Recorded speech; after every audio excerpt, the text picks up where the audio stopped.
Hello, fellow traders. Tis I, TheRumpledOne, coming to you on Tuesday, April the 25th. The year is 2023. Let's talk trading. Luck with Walmal. These videos are for educational purposes only. Your results may differ from mine and from Walmal's. You know, we've talked about luck before, but I saw something kind of interesting. Um, and it says that you want to make sure that bad luck in the beginning doesn't destroy you. To paraphrase it. So sometimes that first trade of the day can set the tone if you let it. What do you think, Walmal? Yeah, it does. It absolutely can go in. It can set you up, for either a positive day or a negative day. And it's interesting that it can do that to you. And I think we were chatting before about it, but it can go either way. You can wind up having a lot of good trades in a row. Good, when I'll define good right now temporarily as winning trades. I shouldn't say good trades. You had a number of winning trades in a row. They may not have been good trades, but you've had a number of winning trades in a row, and next thing you know, you got some hubris behind you, and now I think you're indestructible, and and then you start taking even more risky trades that may not be good trades to go and take, and then then Lady Luck doesn't shine upon you anymore, and it goes and just crashes your boat, and you wind up sinking. I've done that. Tiro, you've seen me do it. I've seen you do it. It's just something that happens.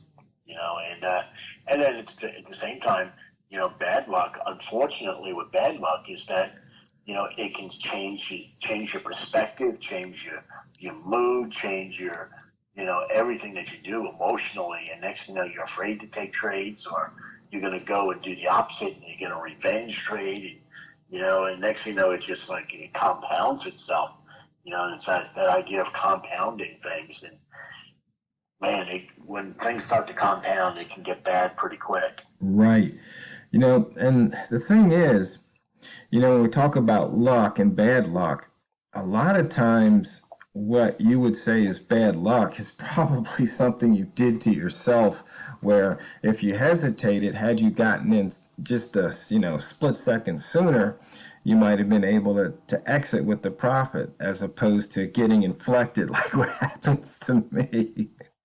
Where, and a lot of times those inflections are my fault, as opposed to the market or the broker's fault, or external faults. You enter a trade and it slips you a half a pip, and then that's it. Right. Yeah. And the thing is, talking about myself today, I was just saying this to you before. I gotten into a trade, and the trade getting into the trade that I got into, it was a legitimate trade to go and take, and I took it, and it just didn't go the way I wanted it to go. And I made the foolish move of not getting out, and watched it go big time against me. But but what I was able to do was to go and actually trade against myself, so to speak. In other words, I took the trades in the other direction and made money on it, and more than made up for that loss by doing that. But man, it was hard, and the next thing, it kind of changes your countenance, and it changes just everything that you do. And so, yeah, it can go and cause all types of problems with you. Meanwhile, if I had just gone and said, you know what, just get out of the trade. It's not going the way you thought it was going to go. And I think I said to you, Tiro, that, if I had just done that, I would have made, the same amount of money, or if not more money, but just by going and doing it that way. Because eventually the trade did go back, and it actually did exactly what I thought it was going to go and do. The problem was I was in a half hour too early. That's just what happens sometimes. And, sometimes you just have to go and, it's the old expression, you either cut bait either cut bait or drop the hook, and Yeah, I should have fish or just, cut bait, right? yeah, exactly, and I should have done one or the other, and what happened was I decided to go and sit there and just watch it go against me. And luckily, I did have the whatever to go and recognize that, hey, this could go for a while. I need to go and be on the other side of this trade and make some money on the other side. Otherwise I could have been in some you know I could have been in some trouble if it had continued going where it was going. Now you're going to have to explain to the traders out there why you just didn't exit the one, exit in reverse as opposed to ride it. Sort of what you just went and said. We're our own worst enemies. I should have just gotten out, and I didn't. And and once I had committed to it, then your emotion gets involved, and it's like, well, I can't lose this trade. And it's like, well, you can lose this trade, and I should have lost that trade. But I just wasn't going to let go because of pride.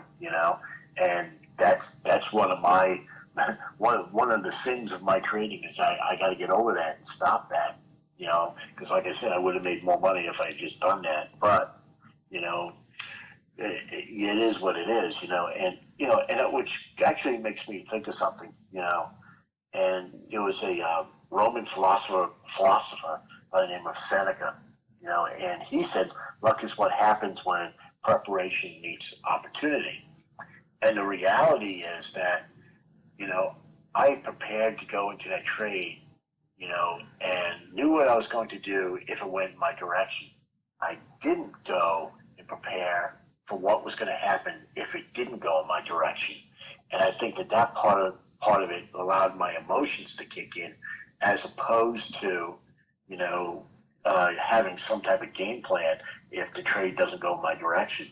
And I think a lot of traders do that, where okay, they know what they want to do if it goes with me, but they don't know what they're going to do if it goes against me. And so because of that, we can cause all types of problems for ourselves. So we need to prepare. Yeah, the opportunities are there. Be prepared for the opportunities. Take the opportunities, but sometimes that preparation has to go beyond just, okay, this is where I enter. Okay, where do I exit for profitability? Where do I exit for loss? And loss, when I say loss, and I had a discussion with a trader probably about 2 weeks ago about this, that preparation for your loss is not just preparation of, okay, I drew a line in the sand, I'm going to lose 2 pips or 3 pips or 4 pips, and that's it, and that's just where I'm going to draw the line in the sand. That's a good thing to have. But also, if all of a sudden you're seeing on the charts, hey, the market's changed for whatever reason. Since I went and pulled the trigger, okay, this is not the same market for whatever reason. It's time to go and cut out, get out of the trade, cut the trade, because, even though I haven't hit where I thought I was going to get out, it's time to get out. And that's part of your preparation. And, what are some of those things that will help you in that trade? Well, yeah, I would agree with that, definitely. And the thing is, the way you and I trade in the sense that, we're in it, a few seconds or a few minutes as opposed to the traders that might be in the trade for, a half hour to an hour or 4 hours or, a day or more, is that we have to be quicker in that decision making, and we have to do it over and over and over again, as opposed to somebody that says, hey, I'm getting in here, and then my stop loss is way down here, and my take profits, way up here.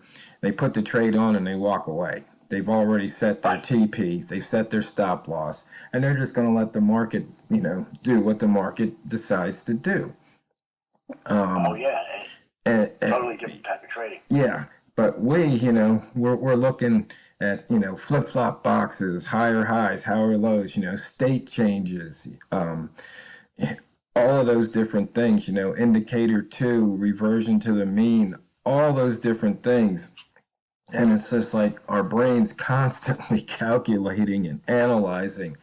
And and it's one of the things that I've kind of learned this year. It's like you need to just get up, walk away for, just a few minutes sometimes just to reset because it's so easy to get out of a trade and then just look to jump right back in as opposed to going through, a deep analysis, let's just call it.